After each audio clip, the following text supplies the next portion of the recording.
I'm Rebecca with 1C, and this is Silent Crash.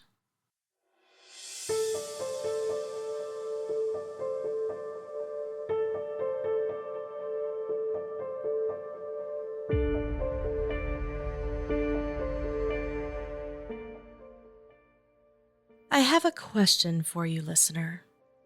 After all that you've heard here on Silent Crash so far about the auto no-fault reform legislation that went into effect last July, after all that you may be experiencing firsthand as a result of Public Acts 21 and 22, I have a question. What do you want Michigan lawmakers to do? I'm not asking rhetorically. I literally want you to go to silentcrash.net and click on the button that reads, "Here's what I want." That will take you to a page where you can send us your one sentence, just one sentence of what you want lawmakers to do about this auto no-fault reform law that they passed in 2019 and that went into effect July 2021. Now, you might not be someone who is directly impacted by this legislation. Maybe you're simply a Michigander who cares, or maybe you realize that on this very day, you or someone you love could also become a catastrophic auto accident survivor. So the question is for you too. I'm asking you to tell me because having spent hours in communication with them, I'm not entirely sure the people working on this issue know what you want or how to really help you. And to be clear, I think some of them really do want to help. So they need this information. They need your answer. Early on, when I got that phone call back in October, first telling me about the law that had gone into effect and the impact it was having on catastrophic car accident survivors and their caregivers, I was also told about a public protest being planned. Now, there have been several events since then. We attended one at the Capitol in January, and we brought you stories from it on this show and over on our TikTok channel. But I've always thought that the key to a successful protest is having a clear, concise demand. Do X and we will be satisfied. And I don't mean a generality like, well, fix it. I mean something specific that you think would fix it. So envision yourself right now in a giant protest outside the Capitol in Lansing. You're on the sidewalk that surrounds the building. The entire sidewalk is lined with people. Some hold signs. Some huddle in wheelchairs against the cold. Everyone has gathered because they agree that Public Acts 21 and 22 are causing harm. They know the fastest, surest way to address the issue is for the legislature to act. All of a sudden, the doors of the Capitol open. And out come all the legislators. Their leadership is leading the way down the steps. Senate Majority Leader Mike Shirkey, Speaker of the House Jason Wentworth, Governor Gretchen Whitmer, House Insurance Committee Chair Dare Rendon, Senate Insurance and Banking Committee Chair Lana Tice. Here they come, leading the entire body of 110 representatives and 38 senators in your direction, where you are gathered with hundreds of others.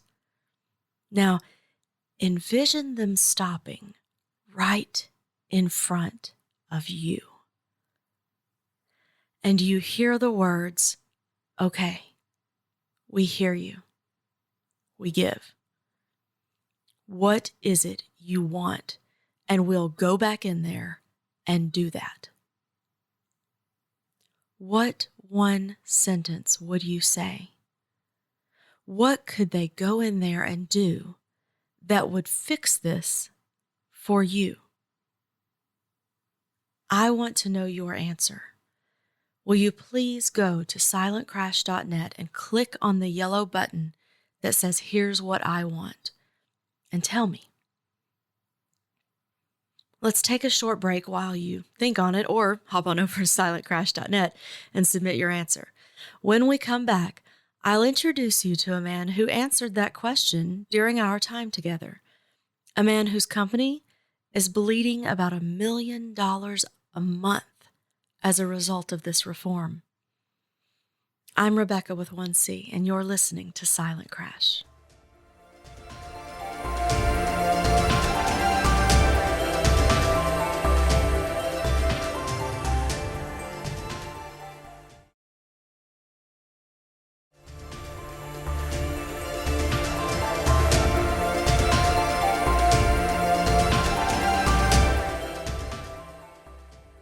Welcome back.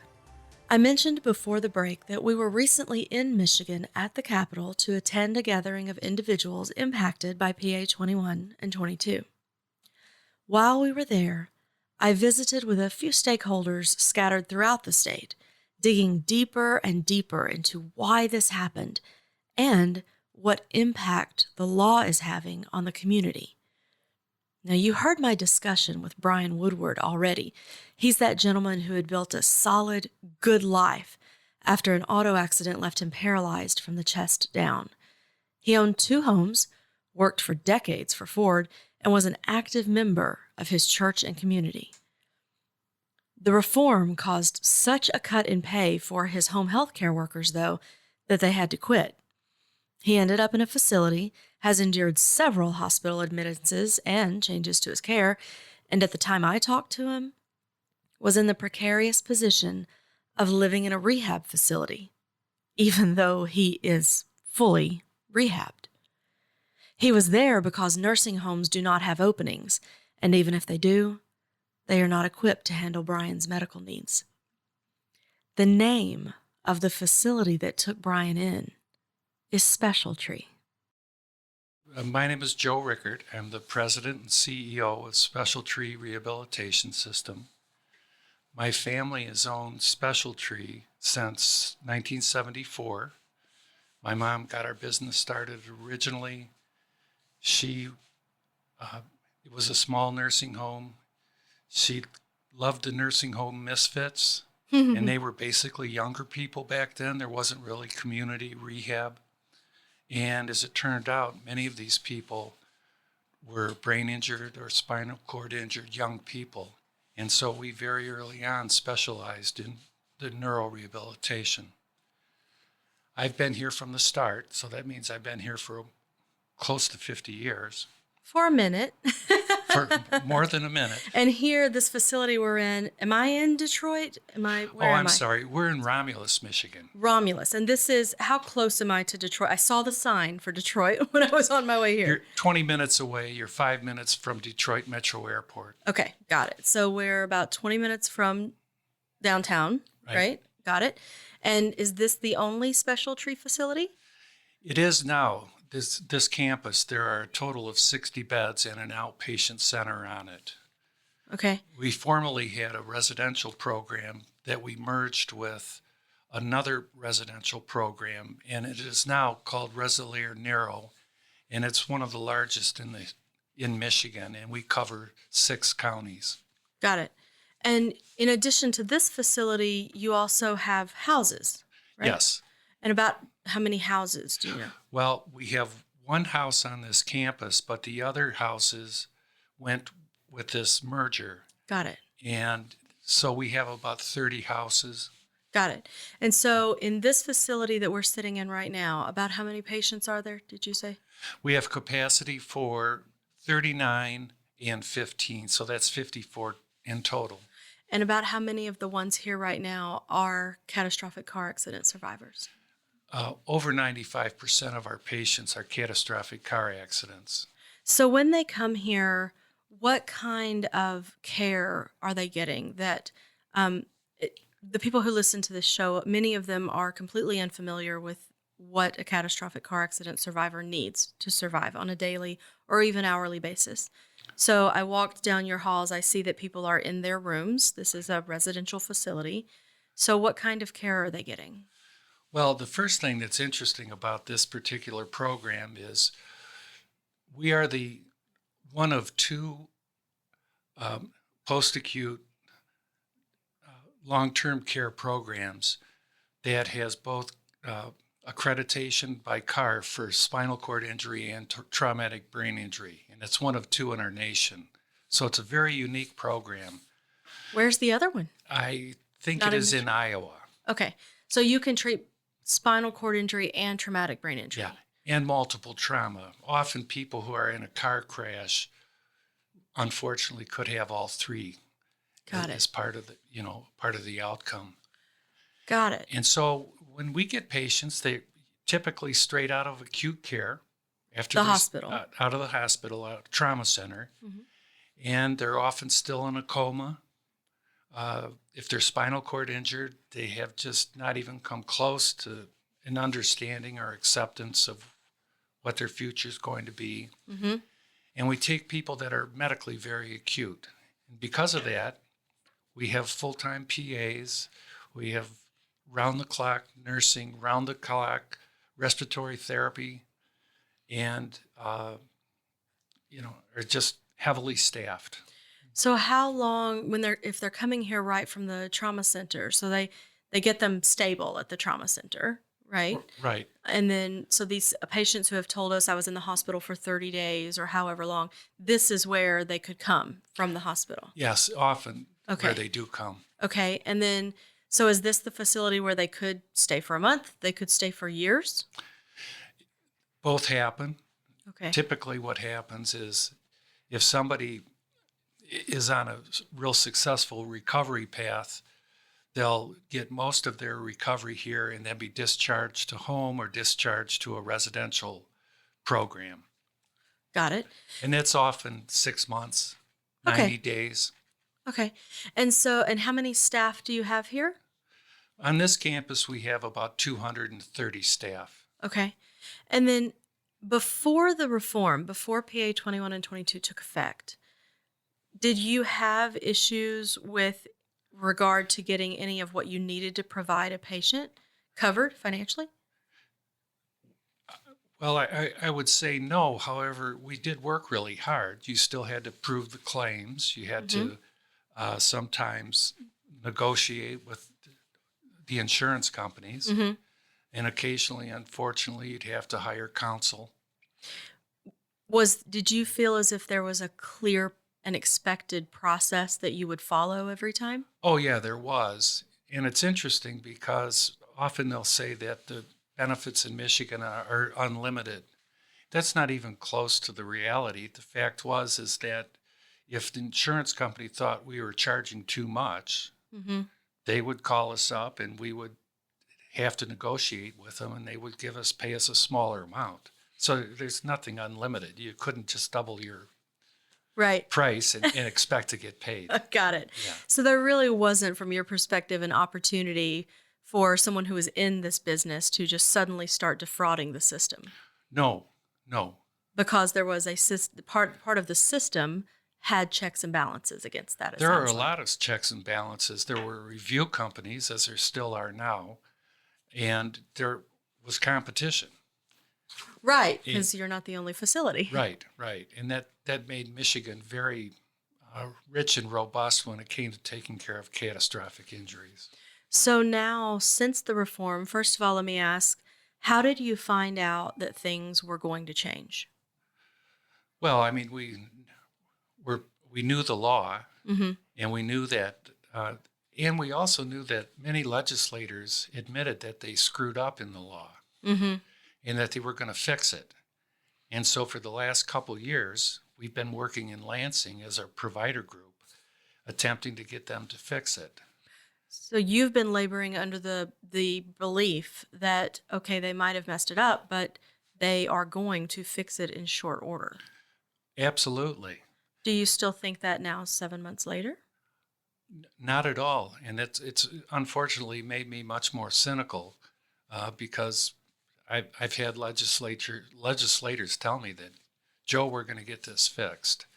And 7 months later, not only have they not fixed it, but interestingly, a lot of insurance companies has used the change in the law to completely stop paying. So talk to me. I've had a few providers tell me that since we've been here in Michigan these past few days. So let's go back to right after the PA 21 and 22 took effect, which was in July of 2021, just last year. Some providers have told me they haven't been paid since then. Some have been paid partially. Some are going around the bend and back with invoices getting batted back and forth in that 30-day window over and over. What's your experience with it? It's been all of those things. And we filed diffs complaints, and they don't ever, nothing good happens out of that. I've got an Allstate bill here that the Allstate paid for 1 day of care, July 1st. And from that day on, they haven't paid for a day of care. Because the bill took effect on July 2nd, Yes. 2021. Yes. So for that particular patient, that insurance company has not paid a dime since July 2nd. That's correct. And I'm talking with you in the middle of January of the next year. Yeah. I have the bill here. This one was received October 20th, and it still wasn't paid. And I've checked on it since, and it hasn't been paid. What is there? Don't they have to give you a reason for not paying it? They asked for a charge master, and then they asked for a charge master, which was sent already, and then they said it was a duplicate bill. And what we're finding is we're getting these very just like obfuscation. Mm-hmm. It's just all of these different, you used the wrong code. If you use that code, it kicks it out and it won't. Mm-hmm. It's a combination of insurance companies and their review companies that are, it's so Byzantine and so complicated. You file for reconsiderations, you don't get them. You file a diffs complaint. Diffs will say you need to talk to the insurance company, and they'll say that your complaint has been closed. They'll close your complaint without any satisfaction? Yeah, like it was a successful resolution. What? So you just get an email from them that says... I don't know how, but this is what I'm hearing from our billers. Got it. Do you know if it's a different review company that that insurance company is using from before July of 2021? No, same review companies. So it's almost as if the review companies have been given a different playbook to play by. I wish we could get into their head because maybe we could respond. But I really don't know what it is. All I know is that we have patients who we've had for some years, especially spinal cord injured patients, that we got paid through, like clockwork every month. Mm-hmm. And beginning July 2nd, they stopped paying. And they've given you all sorts of reasons, and you'll meet the reasons, and then there's a new reason. Right. Is that right? Right. So do you know how many of your patients in this facility have backed up bills now? I don't know exactly, but probably half. That shuffling you hear is paperwork on cases and a stack of bills in Joe's hands that remain unpaid. Half? Oh my goodness. Yeah. We're losing about $1 million a month. Oh my gosh, how can you sustain that? We can't. So, and unfortunately, this was probably the worst week yet because we did some significant layoffs just to try to sustain ourselves until we get a fix in this law. How many did you have to lay off? Over 20. Just this week? Yeah. Good people. 20, 30-year employees. Just broke my heart. Breaks my heart. Do you have, and I've asked this just of many care providers this week, do you have a deadline in your mind of, we just can't keep going after this date if they don't fix this? March or April. Yeah, I hear that a lot. I hear March 1 a lot from people. And one of the fears I have is that these guys have nowhere to go. We have one patient we haven't been paid for 6 months, a quadriplegic. We checked 25 different facilities to attempt to find them, discharge them to somewhere else, and nobody will accept them. Why won't they accept him?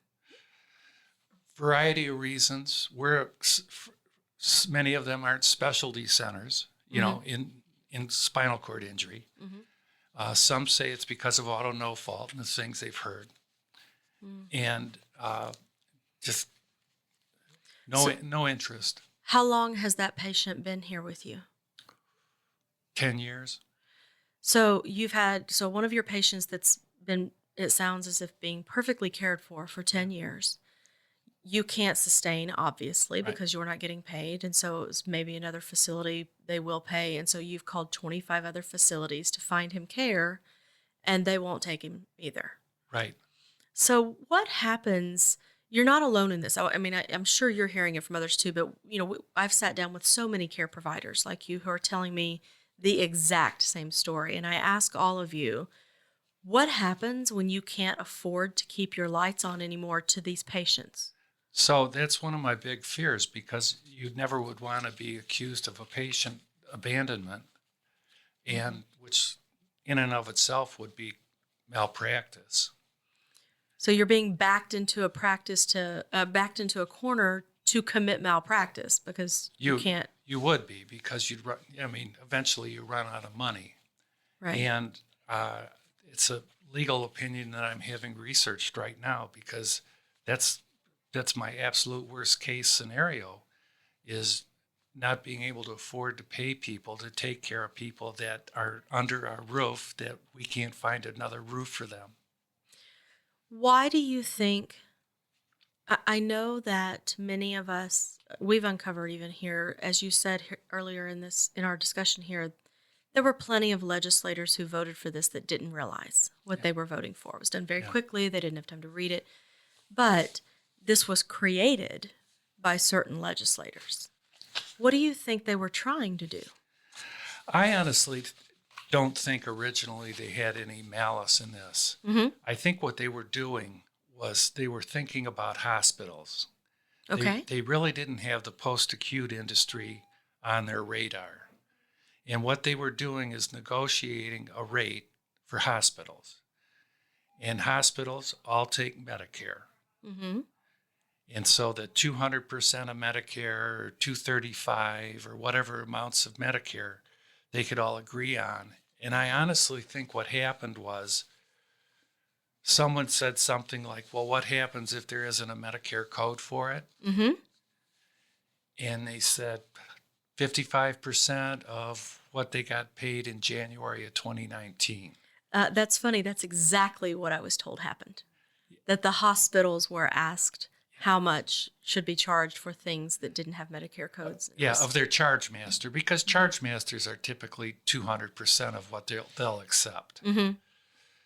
So they did not think of this entire post-acute world and home care world. So from your perspective, whomever from the hospital association was helping craft this really didn't have the knowledge of the post-acute care industry, being your facility and others, to answer the question of what is the charge that could be sustained, that is sustainable to keep these patients taken care of in the post-acute world. And yet they answered 55%. Right. They were only thinking about hospitals. The second problem that the post-acute world has is it doesn't have inflated charge masters. Right. We charged a fair price, a competitive price to our competitors, and insurance companies, more or less, would pay that. So we didn't have a pricing model where we were charging double what we needed to survive.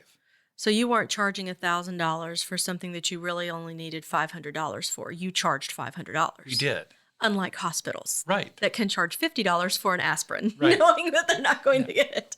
I understand. So, as an example, physical therapy in a hospital might be $400 or $500 an hour. Our charge was $200 an hour.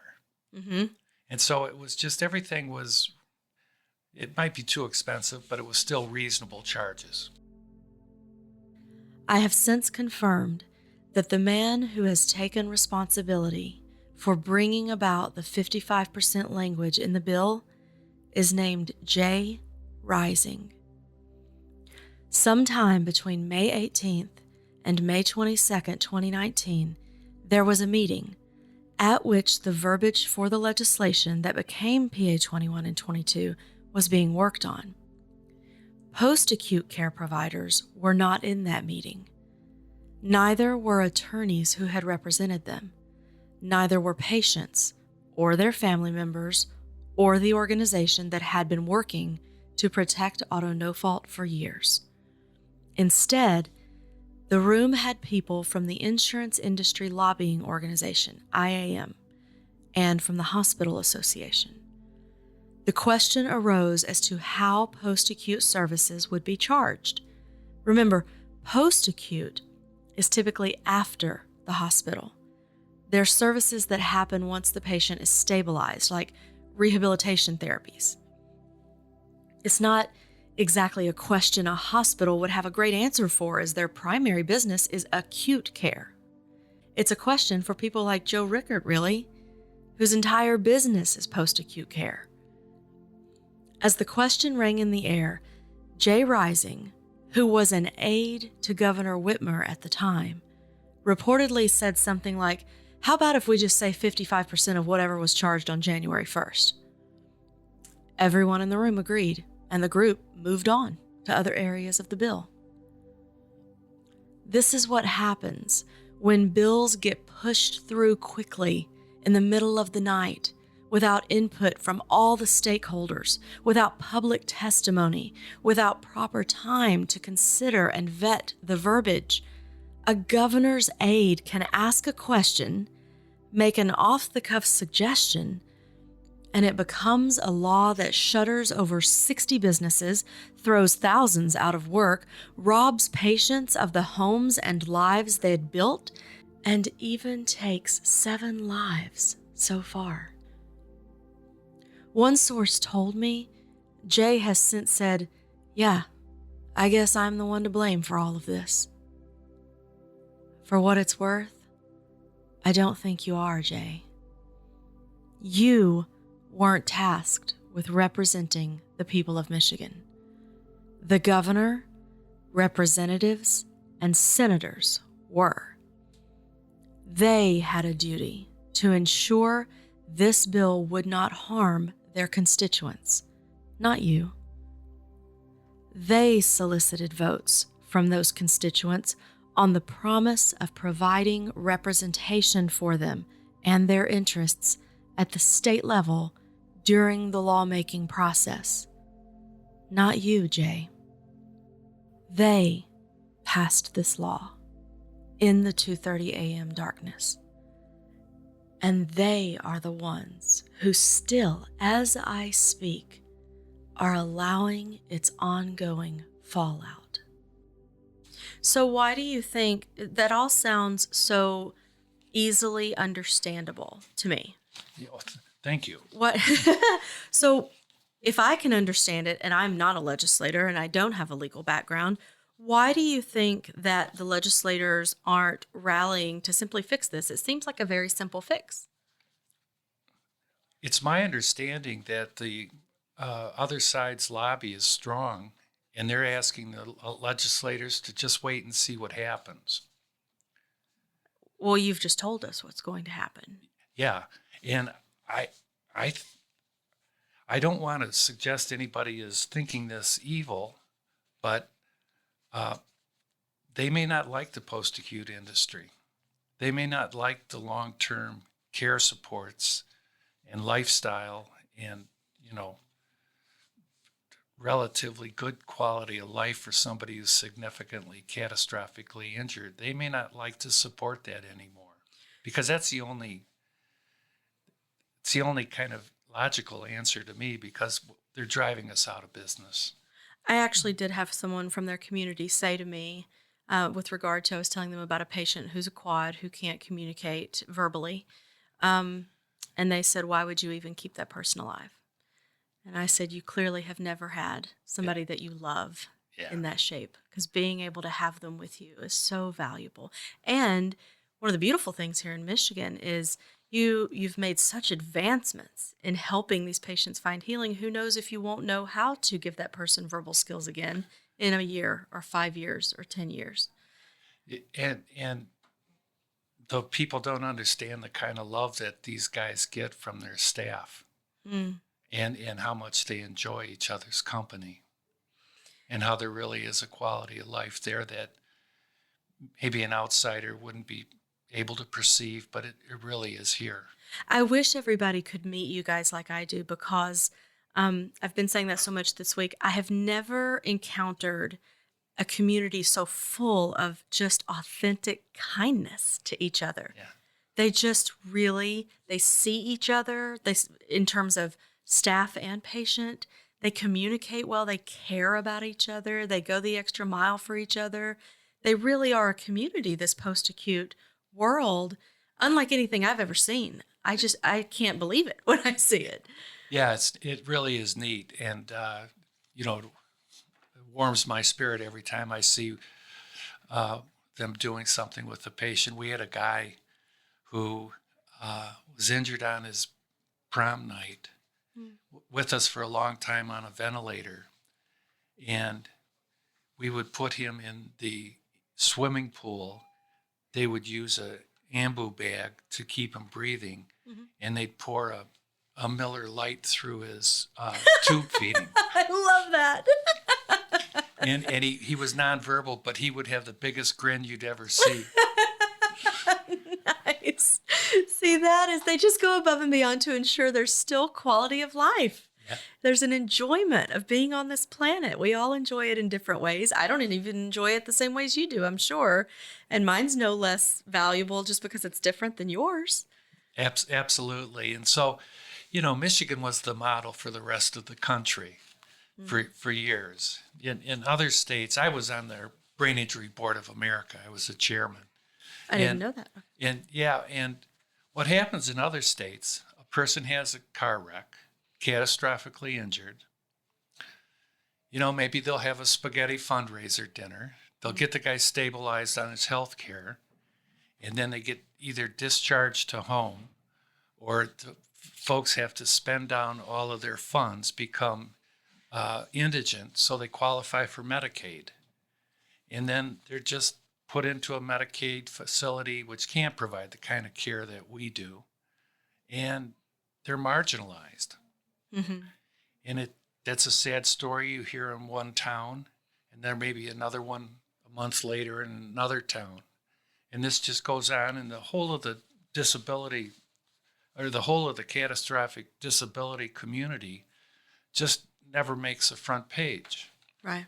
The problem with Michigan is we've done such a strong job and been such a model that we've built up these strong programs and this strong assistance for all of these thousands of people. When you shut the lights off on July 2nd, it's a story, or should be a story. And I personally think that we're allowing a humanitarian crisis to happen. That's definitely what we're seeing. Yeah, in the state of Michigan. It's, as you say, it's a story that it just makes no sense. Yeah, and the part that makes everybody angry is, as we're talking about not getting paid for 6 months, there's $27 billion in a catastrophic claims fund that all of our patients would get and should get. Because all of our patients are seriously catastrophically injured, and they've all passed the threshold to where they're receiving reimbursement from the Michigan Catastrophic Claims Association. So it's not even hurting the insurance companies. It would only hurt the insurance companies if the no-fault world completely collapses and is gone by the end of this year. Because if that happens, what's left in the MCCA fund does get dispersed to the insurance companies if no fault goes away. Well, they may be incentivized to not pay for that reason, but the point is that they've been able to keep this going for 40 years, and the fund is still there, and it's bigger than ever. It does seem to have plenty of money to pay the bills, Yeah. and then some for years. Another thing too that I don't hear too many people talking about is people who had an assigned claim. Somebody hit on a bicycle, Mm-hmm. a child, pedestrian. Those used to be. They had a lifetime a benefit too. Mm-hmm. The assigned claims facilities now have a cap of $250,000, and you'll go through that in the hospital in a catastrophic injury. In the old days, I would estimate 25 to 30% of our patients would have been assigned claims. Mm. Those are all gone. So 25 to 30% of the catastrophic injuries that specialty used to treat, it doesn't treat anymore. So that the insurance companies and the MCCA are already saving a significant amount of money by not providing coverage for those folks. And those are the bicyclists, the pedestrians, those sorts of people. Yeah. And even the passengers in the cars, right? Yeah, the rules are complicated, but it's my understanding that if you maybe had your grandmother with you and she doesn't have a car or didn't have a license and insurance, that she would be an assigned claim potentially. And those are already gone under PA 21 and 22? They are.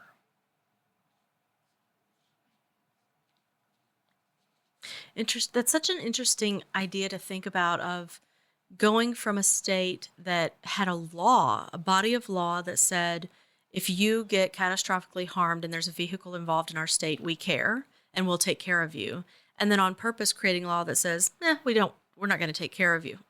I don't understand why. If there was, as you say, plenty of money in the fund. Well, politically, it's always been a problem because we have a few cities in the state that pay the highest insurance in the country. Now, where I live, outside of Detroit, my insurance is very modest. Matter of fact, it's less than insurance on a car that I have in Florida. Yeah, I'm paying thousands, about $650 a month for my insurance in Florida. Yeah. So Michigan's insurance, maybe if you added Detroit with everything, it was the highest. But you take those out, and it's not the highest. And so they always it was always a big deal that the auto insurance was too expensive in Michigan, highest in the nation, and that we had this, luxurious coverage that providers were profiting excessively on and probably committing fraud. And it's kind of fascinating to me, just on almost like a case study, how they took a bunch of good-hearted providers and turned them into villains. Mm-hmm. It just, touche, you did it. Yeah. Well, that also makes no sense on paper, that you are going to impact the $220 a year part of the thousands of dollars in premium, and that was somehow going to lower someone's insurance. Yeah. So if somebody, instead of $5,000 in the city of Detroit, it was $4,800. $4,800. Isn't that so much more achievable? That's affordable. It's about as affordable as mine right now in Florida. So talk to me about how this law is impacting your patients. I know you can't violate HIPAA, and I don't want you to do that, but can you give me some examples of how your patients are being impacted? Sure. I mean, the first one is not getting paid at all. But I've got a special case that really angers me. It's a young lady, 25-year-old girl named Megan. She was pushing her stalled car off the road and was hit, and is now had a mild brain injury, but is now a double bilateral amputee above knee. So both of her legs are cut off above the knee. Yes. Okay. She came to us an inpatient in May of 20. She was transferred to a residential home in September of 20, and then discharged December 30 of 20. So December 30 of 2020, she went home. Yes. Okay. She's been attending physical therapy twice a week, provided transportation in, and she's a hard worker. and she's really made a lot of gains. And as a matter of fact, she made big enough gains that they started working with her in prosthetic legs and knees. Mm-hmm. She first had the ones with the big flat platform feet, Mm-hmm. real clunky, hard to get on. But she'd made enough progress that she was a candidate for full knees, legs, and regular size feet prosthetics. Mm-hmm. Her insurance company agreed to pay for them, $31,900. We got them. They promptly cut off her physical therapy and cut off her transportation to the clinic from her home. So now she has prosthetics and No, we have prosthetics because she never learned how to walk on them. They're sitting in our shop. She's in a manual wheelchair in her house. When did the prosthetics get here? They got here in September. Of last year. Yes. So she could have, but for this law, been working since September to learn how to be mobile again. And On 2 actually, feet. this isn't even the law, because the law allows us to get 200% of Medicare, and there's Medicare codes for working with her. But the insurance company said, and I don't completely understand it, but they said that they no longer needed to pay the physical therapy. It was out of their algorithm or something like that. So they've cut off her physical therapy, Yeah, which means she can't learn how to walk on her prosthetics. right, which we have. She didn't take them home because they're not safe. Can I ask who her insurance company is? AAA. Yeah, they keep coming up. Has that one been, have you complained to DIFs about that one?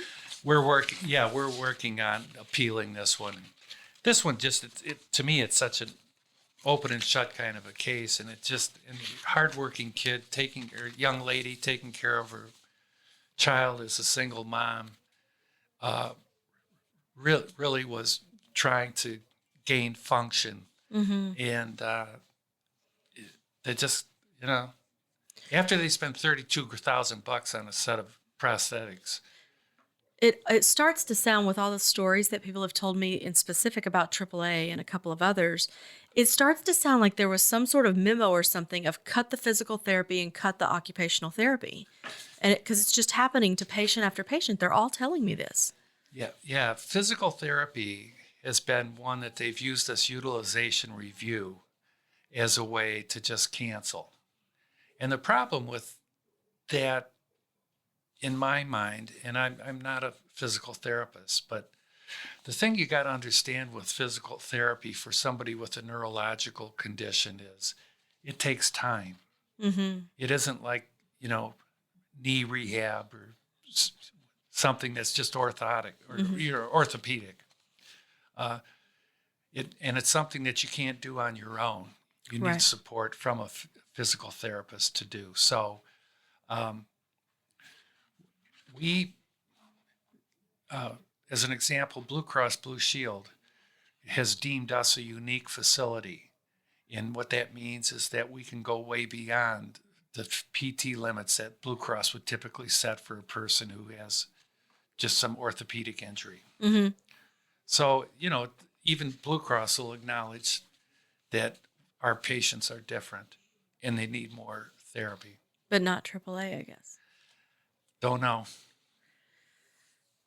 And can I know, did you tell me her first name? Megan. Megan, that's right. Can you keep us abreast of how Megan fares? Because our listeners are hearing about all of these patients. They heard just before Christmas about another one, and also an amputee, and the lengths she was having to go to just to get crutches after a surgery, because of course an amputee doesn't need crutches to move around after surgery. And we like to let everyone know if anything changed, from the story getting out there, good or bad. Yeah, I definitely will, because I have a personal interest in this one. It really irritates me, and I'm going to follow up on it.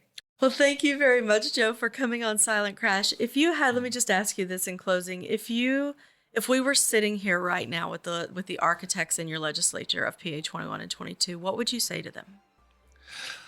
You made a big mistake. I don't think you did it originally on purpose. Now you know what the outcome of that mistake, and you need to help us fix it. Thanks for coming on Silent Crash. Thank you. Until the Michigan legislature acts, stories like these will keep piling up. The suffering will continue. Yes, there have been a few court cases of late where judges have said that the law cannot be retroactively applied. But those cases, those decisions, they will now be appealed, likely all the way to the Michigan Supreme Court, and that's at least a 2-year process. Meanwhile, the impact of PA 21 and 22 keeps hammering patients like Brian and Megan and care providers like Joe. What should the legislators do to fix this? What would work for you? Tell us. We'll make sure they hear. Go to silentcrash.net, click on the yellow "Here's What I Want" button, and give me your one-sentence solution. I'm Rebeca with 1C. Thank you for listening.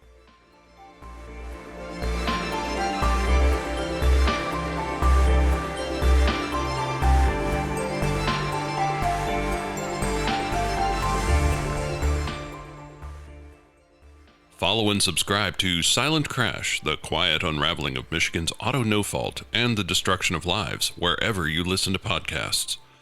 For more information on what you've heard here and how you can help, visit silentcrash.net. Silent Crash is a production of the 1C Story Network. The show is written by Rebecca Seitz and produced by her and Rebecca Bond Tucker. Post-production services by Zischer LLC. This show is supported by the generous donations of concerned individuals via the Silent Crash GoFundMe effort. Learn more about the 1C Story Network at just1c.com. That's justonec.com.